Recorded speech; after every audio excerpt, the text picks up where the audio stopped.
السلام علیکم ورحمۃ اللہ۔ ان الحمد للہ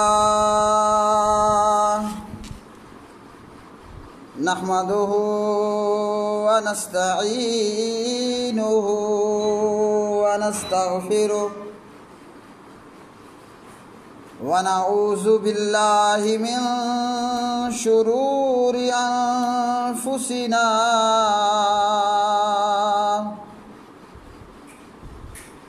ومن سیئات اعمالنا،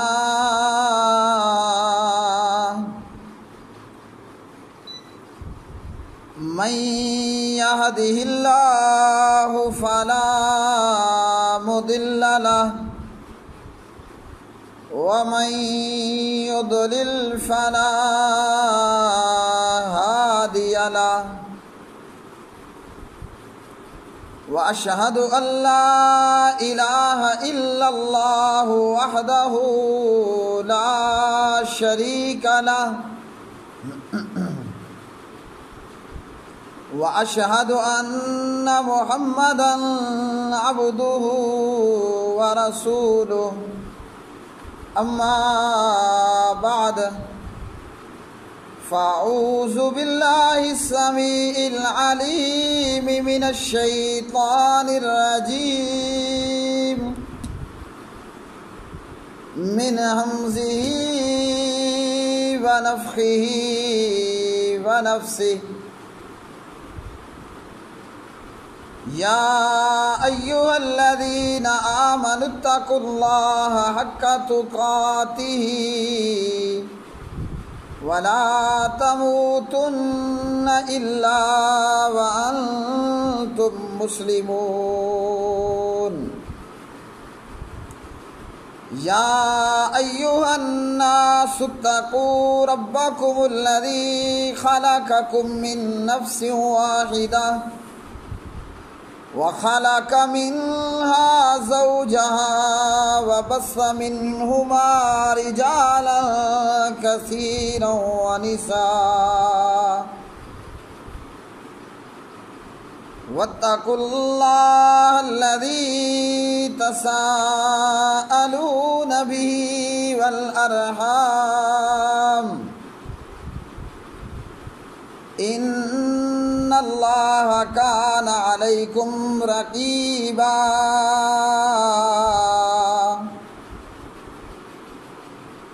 يا أيها الذين آمنوا اتقوا الله وقولوا قولا سديدا يصلح لكم أعمالكم ويغفر لكم ذنوبكم، ومن يطع الله ورسوله فقد فاز فوزا عظيما، أما بعد، فإن خير الحديث كتاب الله، وخير الهدي هدي محمد صلى الله عليه وسلم، وشر الأمور محدثاتها، وكل محدثة بدعة، وكل بدعة ضلالة، وكل ضلالة في النار۔ قال الله تبارك وتعالى في القرآن المجيد والفرقان الحميد، واعتصموا بحبل الله جميعا ولا تفرقوا، واذكروا نعمة الله عليكم إذ كنتم أعداء فألف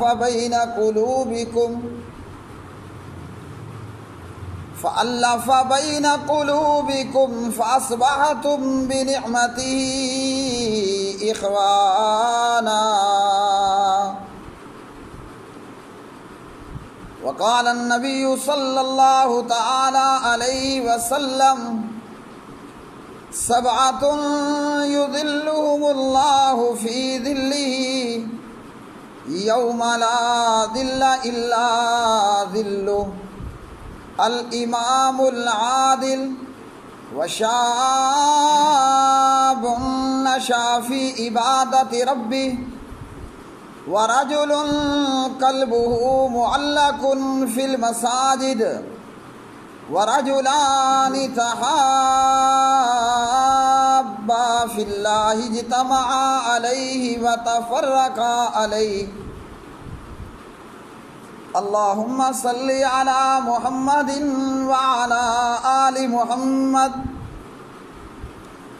كما صليت على إبراهيم وعلى آل إبراهيم إنك حميد مجيد اللهم بارك على محمد وعلى آل محمد كما باركت على إبراهيم وعلى آل إبراهيم إنك حميد مجيد رب اشرح لي صدري ويسر لي أمري واحلل عقدة من لساني يفقهوا قولي۔ ہر قسم کی حمد و ثنا اللہ مالک العلام ذوالجلال والاکرام کے لیے، جو ساری کائنات کا خالق، مالک، رازق، داتا، دستگیر۔ بے شمار درود و سلام نبی مکرم رسول معظم محمد مصطفیٰ احمد مجتبیٰ جناب محمد الرسول اللہ صلی اللہ علیہ وآلہ وسلم کی مبارک ذات پہ،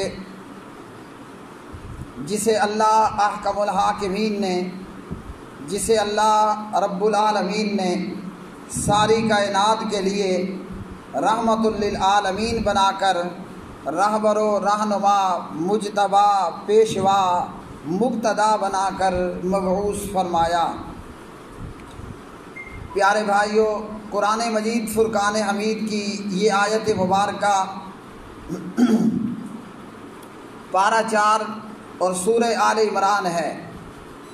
اس آیت مبارکہ میں اللہ سبحانہ و تعالیٰ نے فرقہ واریت، فرقہ بازی، فرقوں میں پڑھنا اور ایک دوسرے سے نفرت کرنا، اللہ وحدہ لا شریک نے ان تمام چیزوں سے کلمہ پڑھ لینے والوں کو منع فرمایا ہے۔ تو قرآن مجید فرقان حمید کی اس آیت مبارکہ نے ہمیں یہ تعلیم دی کہ جب ہم مسلمان ہیں اور ہمارا دین اسلام ہے، کلمہ پڑھ کر ہم نے اسلام کو دین مانا، اللہ سبحانہ و تعالیٰ کی توحید کا اقرار کیا اور اس کو تسلیم کیا۔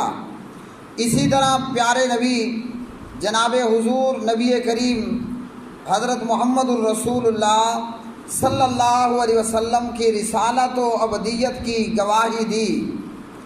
تو قرآن مجید فرقان حمید ہمیں یہ حکم دیتا ہے کہ کلمہ پڑھ لینے کے بعد، اللہ کی توحید کا اقرار کر لینے کے بعد، اللہ وحدہ لا شریک کی توحید کو تسلیم کرنے لینے کے بعد اور حضور نبی کریم علیہ الصلاۃ والسلام کی رسالت و نبوت کو مان لینے کے بعد مسلمان کی دنیا کی نجات اور قبر و آخرت کی نجات کے لیے ضروری ہے کہ مسلمان پہلا کام تو یہ کرے کہ اپنی زندگی اللہ کی اتاری ہوئی کتاب، جو کہ اللہ کا کلام ہے، قرآن مجید فرقان حمید، اس کتاب کے ذریعے، کلام اللہ کے ذریعے اپنی پوری زندگی گزار دے۔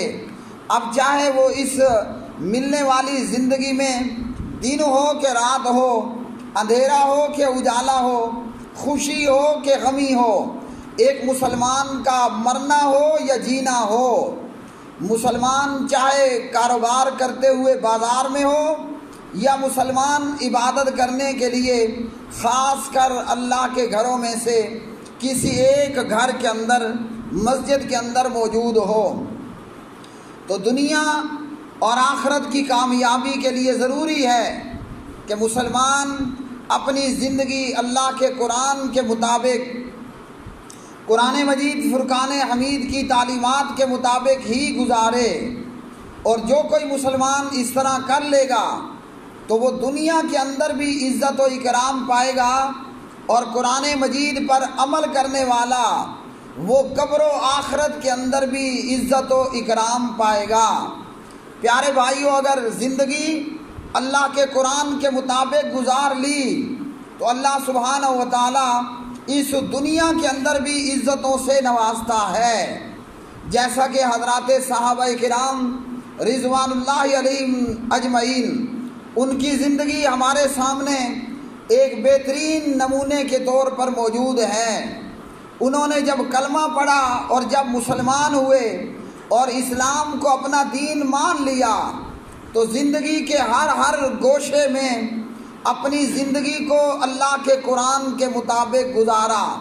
اس لیے اللہ نے انہیں ذلتوں اور پستیوں سے نکالا، اور اللہ وحدہ لا شریک نے انہیں دنیا کے اندر بھی اور قبر و آخرت کے اندر بھی عزت اور عروج، بلندیاں عطا فرما دی۔ اگر آج ہم بھی یہ چاہتے ہیں کہ ہمیں بھی انہی کی طرح دنیا کے اندر بھی عزت و عروج ملے اور بلندیاں عطا ہوں، تو ہمیں بھی صحابہ کرام رضوان اللہ تعالی علیہ مجمعین کے مطابق اللہ کے قرآن پر عمل پیرا ہونا ہوگا۔ اور اگر ہم نے اللہ کے قرآن کو چھوڑے رکھا اور قرآن مجید کی تعلیمات کو نہ اپنایا تو پھر دنیا کے اندر بھی ذلت و رسوائی ہوگی، اور قرآن چھوڑنے والے، قرآن مجید کی تعلیمات پر عمل پیرا نہ ہونے والے کل قیامت کا دن ہوگا، اور رسول صلی اللہ علیہ وسلم اللہ کے دربار میں یہ شکوہ اور شکایت کرے گا کہ ان قوم اتخذوا ھذا القرآن مہجورا۔ رسول اللہ کے دربار میں شکایت کر رہا ہے، وقال الرسول یا رب ان قوم اتخذوا ھذا القرآن مہجورا۔ یہ قرآن مجید فرقان حمید کے الفاظ ہیں۔ اب دیکھیے شکایت سننے والا کون ہے؟ شکایت سننے والا کون ہے؟ وہ رب العالمین ہے، اور شکایت کرنے والا کون ہے؟ وہ رحمت للعالمین ہے۔ اللہ سبحانہ و تعالیٰ کے پیارے نبی جناب حضور نبی کریم علیہ الصلاۃ والسلام اللہ کے دربار میں، اللہ کے سامنے اور اللہ کے روبرو یہ شکایت کریں گے کہ میری اس قوم نے اے باری تعالیٰ قرآن مجید کو چھوڑ دیا تھا، اب جب اتنی بڑی ہستی شکایت کرے اور اتنی بڑی ذات کے سامنے وہ شکایت کی جائے تو میرے بھائیوں بتائیے، جس کے متعلق کمپلینٹ ہوئی، شکایت ہوئی، آیا اس کے برباد ہونے میں کوئی شک و شبہ باقی رہ جائے گا؟ تو ہمارا کیا بنے گا؟ ہم نے کلمہ تو پڑھ لیا، ہم مسلمان تو ہو گئے، اسلام کو منہ زبانی ہم نے دین کے طور پر اقرار تو کر لیا، تسلیم تو کر لیا، لیکن بات یہ ہے کہ ہم اللہ کے قرآن کے مطابق زندگی گزارنے پر تیار کوئی نہیں ہے۔ اب اس کا جو ہے وہ عکس وہ ہماری زندگیوں میں ہمیں نظر آتا ہے۔ اگر ہم اپنی شکل و صورت پر غور کریں تو ہم میں سے اکثریت کے چہرے مونڈے ہوئے ہوں گے، داڑھی کو پلیٹ لگایا ہوگا، اور اگر ہم اپنی خوشیوں کو دیکھیں، ہماری خوشیوں کے اندر ڈول، باجے، بانسریاں اور میوزک اور موسیقی موجود ہوتا ہے۔ اسی طرح ہم اگر اپنے مرنے کو دیکھیں تو وہاں پر بھی کل ساتوں، تیجوں، چالیسووں اور برسیوں اور دیگر بے شمار بدعات کے نام پر بدعات کو ہم نے اختیار کیا ہوا ہوتا ہے، جبکہ اللہ سبحانہ و تعالیٰ نے سورۃ الحشر پارہ نمبر 28 کے اندر ارشاد فرمایا، ما آتاکم الرسول فخذوہ وما نہاکم عنہ فانتہوا۔ رسول اللہ صلی اللہ علیہ وسلم تمہیں جو چیز دیں، یعنی پیارے نبی علیہ السلام جس بات کا حکم کریں اس پہ عمل پیرا ہو جانا ہے۔ وما نہاکم عنہ فانتہوا، اور حضور صلی اللہ علیہ وسلم تمہیں جس چیز سے روک دیں، منع کر دیں، اس سے باز آ جانا ہے، رک جانا ہے۔ تو پیارے نبی علیہ الصلوۃ والسلام نے ہمیں بے شمار چیزوں کو حکم دیا، جن میں ہمیں اگر اور کچھ بھی نظر نہ آئے تو یہ ہمارا فیس، ہمارا چہرہ بھی ہے۔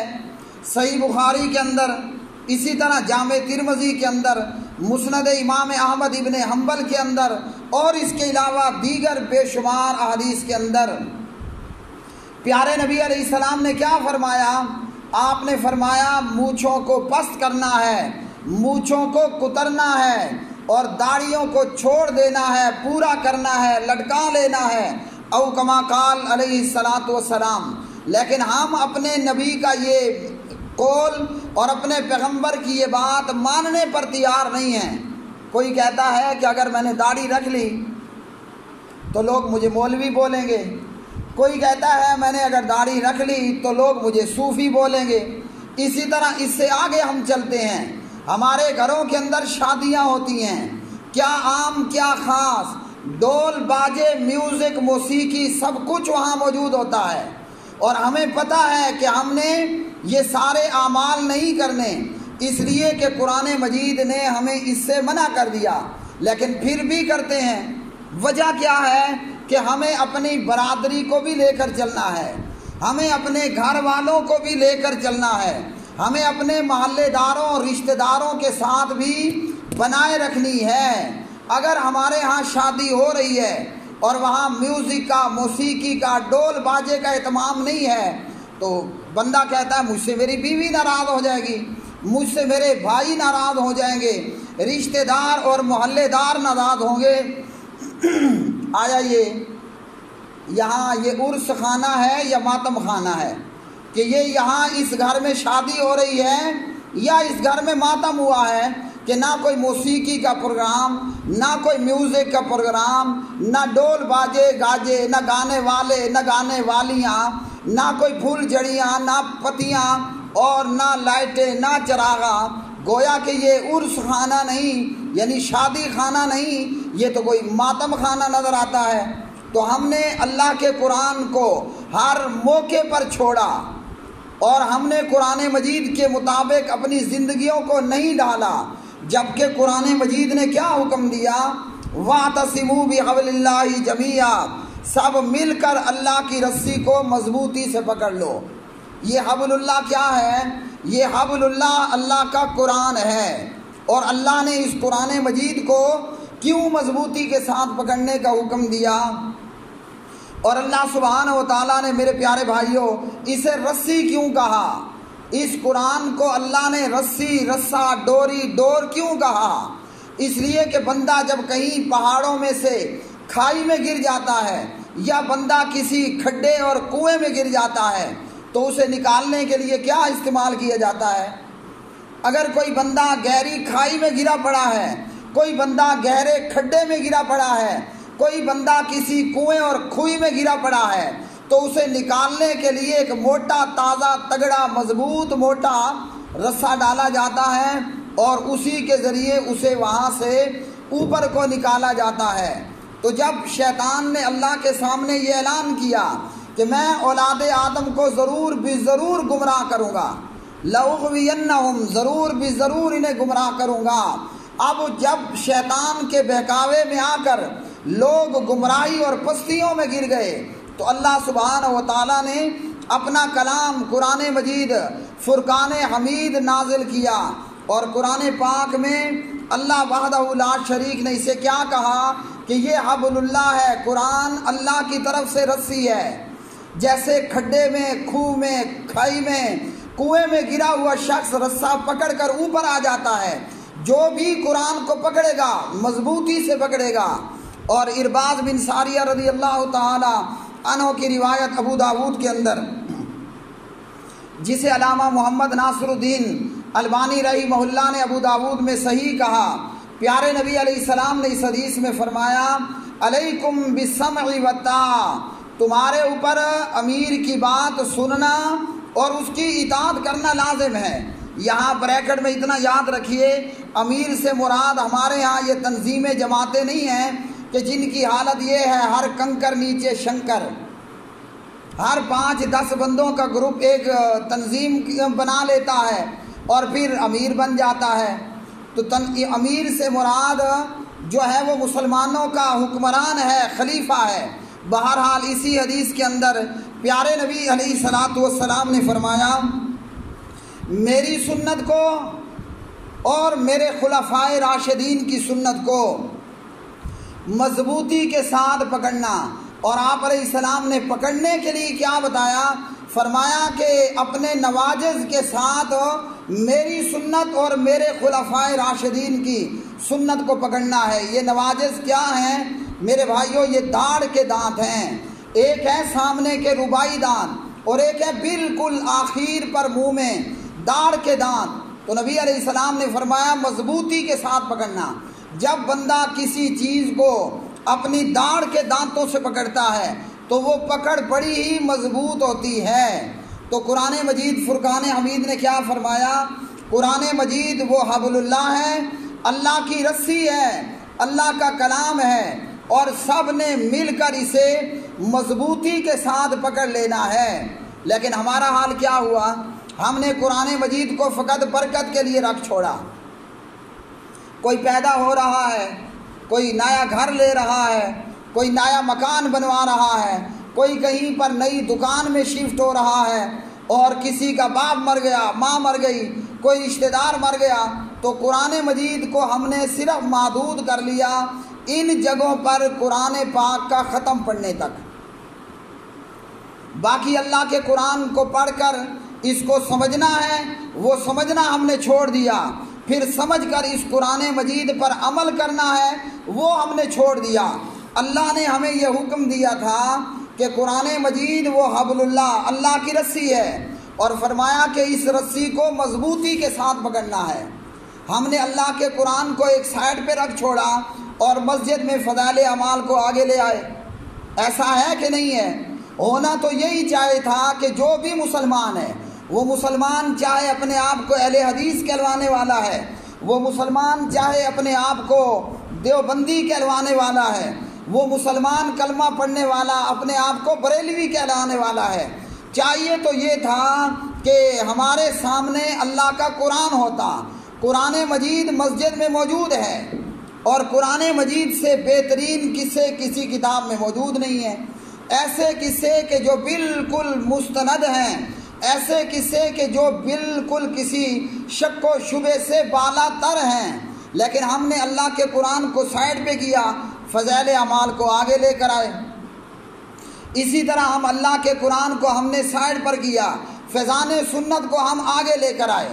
سفید پگڑیوں والے، ان کے پاس آپ کو فضائل اعمال نظر آئے گی، اور سبز پگڑیوں والے، ان کے پاس آپ کو فیضان سنت نظر آئے گی۔ اللہ کا قرآن کہاں گیا؟ وہ صرف ختموں کے پڑھنے تک، وہ صرف برکتوں کے حصول تک محدود کر دیا گیا، جبکہ قرآن مجید نے کیا حکم دیا؟ وَاعْتَصِمُوا بِحَبْلِ اللَّهِ جَمِيعًا، سب نے مل جل کر مضبوطی کے ساتھ اللہ کی رسی کو، اللہ کے قرآن کو پکڑ لینا ہے۔ مطلب اس قرآن کو پڑھنا ہے، پڑھانا ہے، سیکھنا ہے، سکھانا ہے، بیان کرنا ہے، اور اسی قرآن مجید سے ہدایت کو حاصل کرنا ہے۔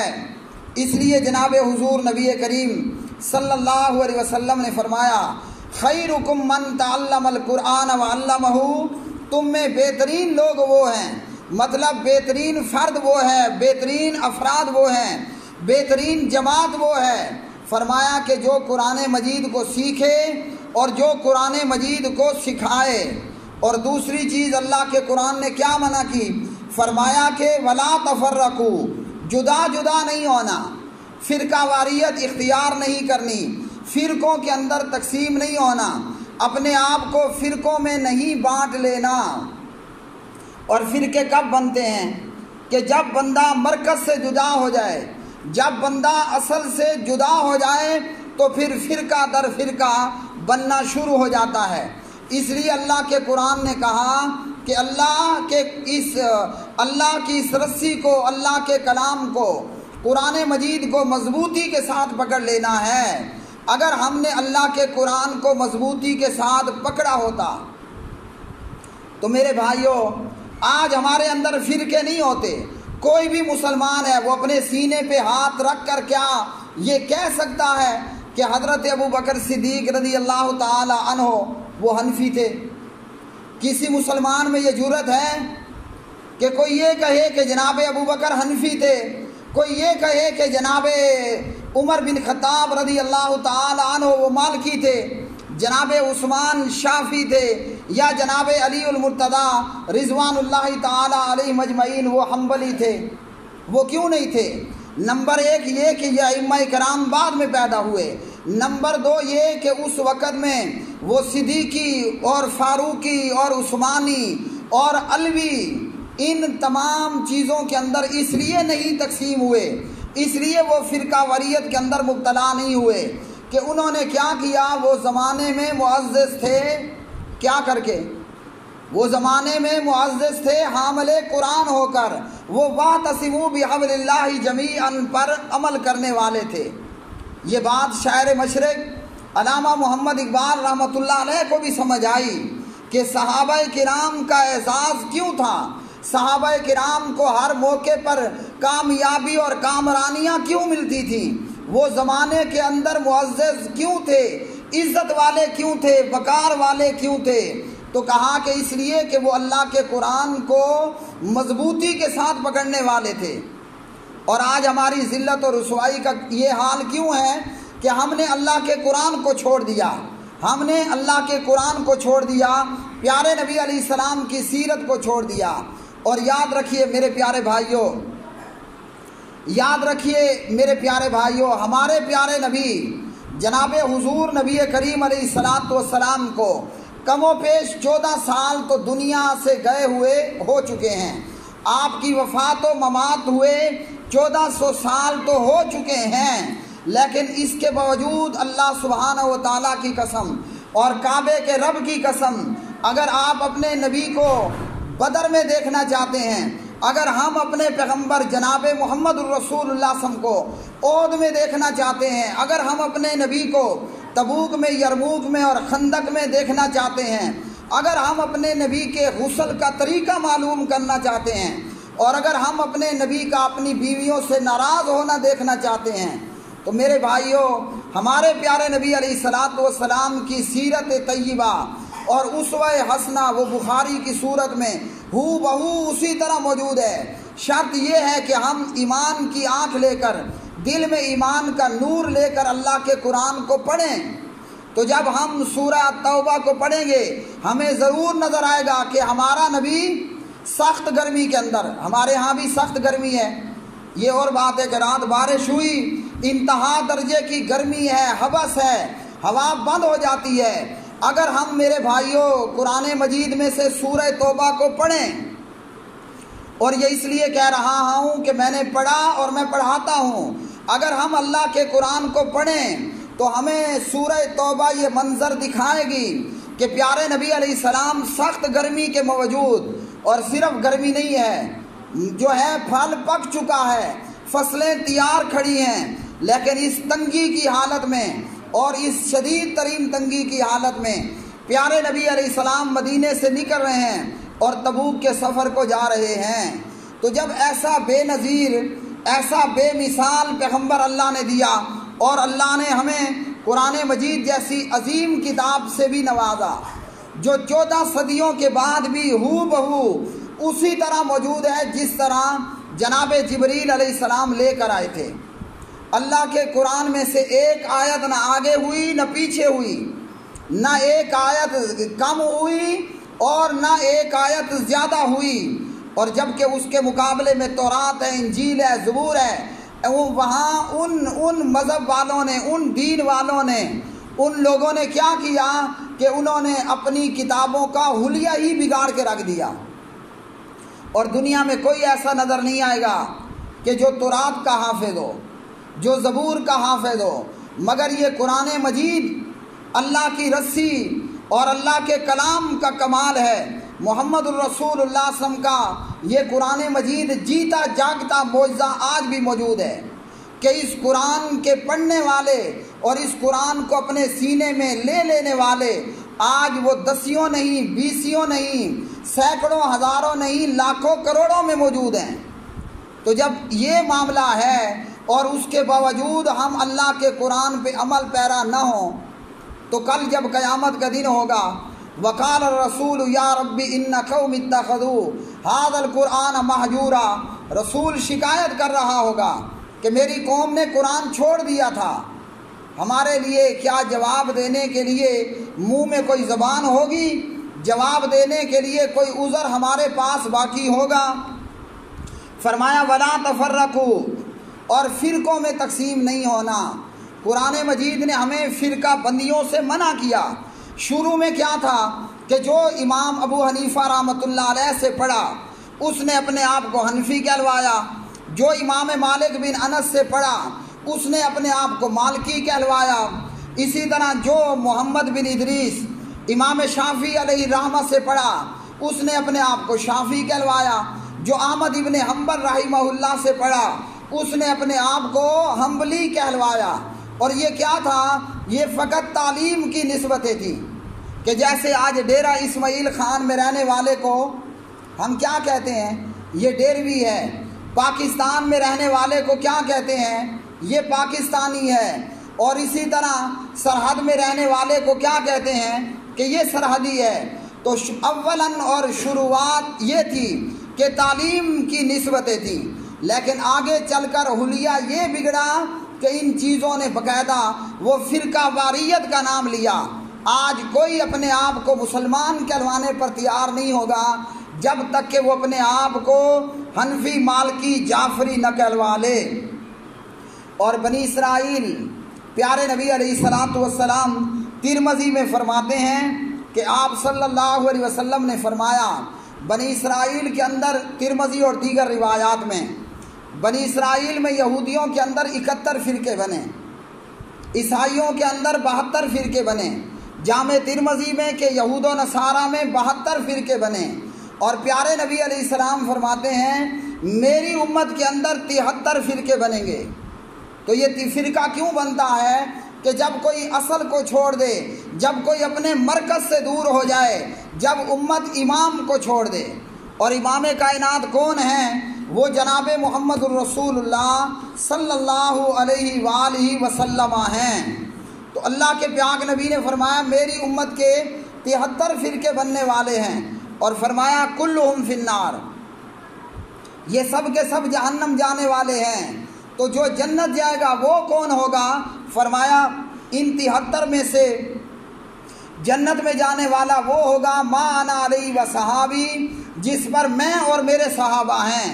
اب ہر بندہ یہ فیصلہ کر لے کہ حضرت ابوبکر سے لے کر ایک ادنا ترین صحابی تک کیا وہ فقہ حنفی پہ عمل کرتے تھے؟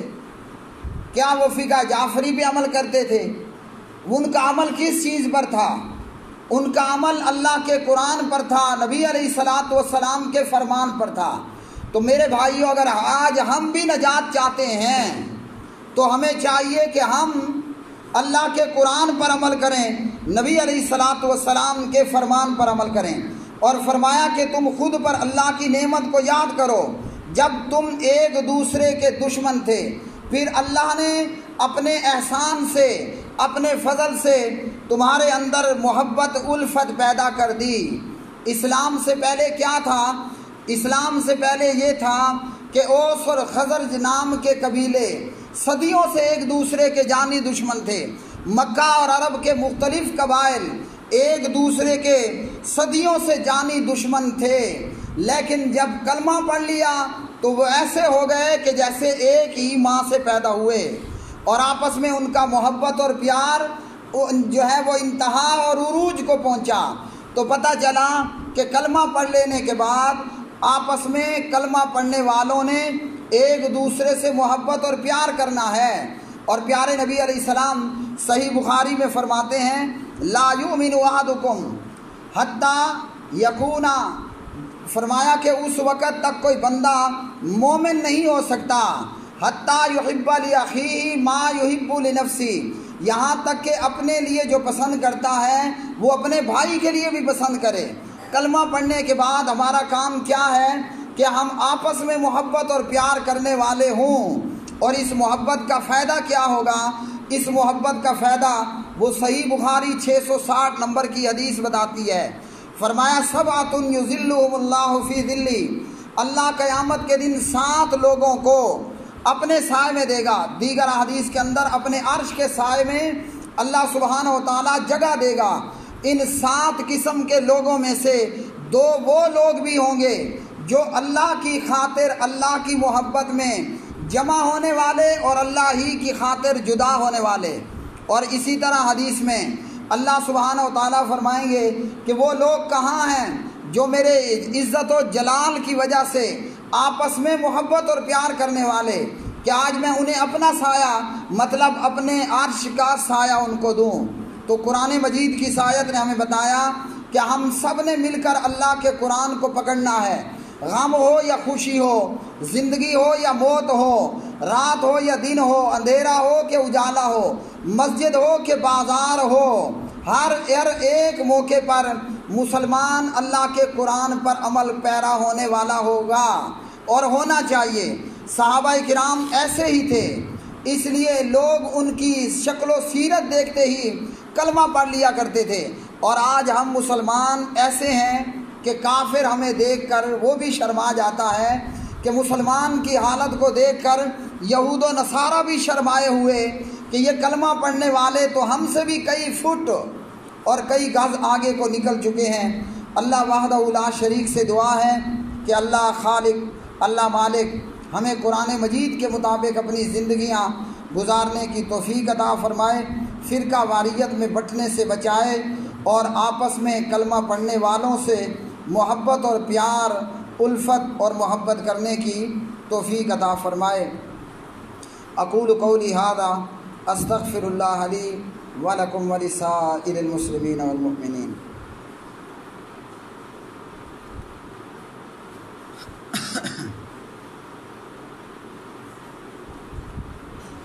ان الحمد للہ نحمده ونستعینه ونستغفره ونعوذ باللہ